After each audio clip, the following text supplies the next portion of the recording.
ID কার্ডের যে কদিন পর একটা দিবে, সার্কুলার দিবে, মনে হয় 1-2 মাস পরে তারপর আইডি কার্ড বানায় ফেলবে। নেত্রকোনার বারহাট্টা উপজেলার ঠাকুরাকোনা বাজারে ৩ আগস্ট ২ যুবক স্থানীয় আনোয়ার প্লাজা নামে একটি বাড়ির মালিকের সঙ্গে কক্ষ ভাড়ার বিষয়ে প্রাথমিক কথা বলেন। এই সময় তারা নিজেদের গণজাগরণ সমাজ কল্যাণ সংস্থা নামের এক এনজিও কর্মী বলে দাবি করেন। ৩ থেকে ৬ আগস্ট তারা ওই গ্রামের বিভিন্ন মানুষের সঙ্গে কথা বলে সংস্থার নানা প্রলোভন দেখান। ছাড়িপোড়া, বাউসি, বাইশদার, কদম দেউলি সহ ৫টি গ্রামে ২৫টি সমিতি গঠন করে তারা। এলাকাবাসী জানান, স্বল্প সুদে ঋণ বিতরণের কথা বলে জামানত হিসেবে প্রত্যেকের কাছ থেকে গড়ে ১১,০০০ টাকা করে নেয় ওই যুবকেরা।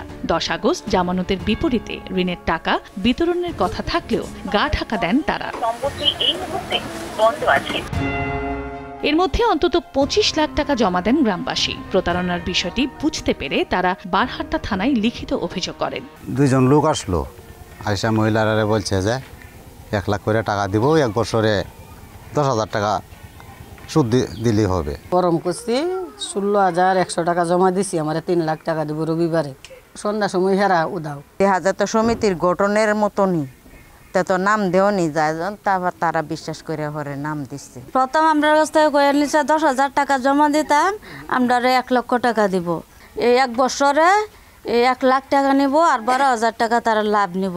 বিয়ে দিতেছে 10,০০০, 15,০০০, 16,০০০ এবার দিতে দাম তারা দেয়া দিয়ে ৫,০০০ দিচ্ছে। এদিকে আনোয়ার প্লাজায় ভাড়ার বিষয়ে প্রাথমিক কথা বলার পর আর মালিকের সঙ্গে দেখা করেনি অভিযুক্তরা। সমিতি আসছিল, এখানে ভাড়ার কথাবার্তা চলছিল, এখনো তারা বায়নাপত্র করে নাই।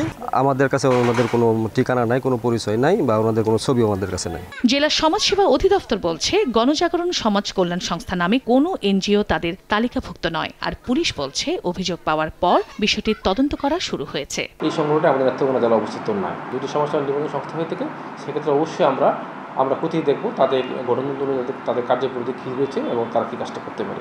এই অভিযোগটা যখন পেয়েছি, এটা আমরা সর্বোচ্চ গুরুত্ব দিয়ে দেখছি এবং এর সাথে এই প্রতারণার সাথে যারা জড়িত প্রত্যেকে আমরা খুঁজে বের করার চেষ্টা করছি।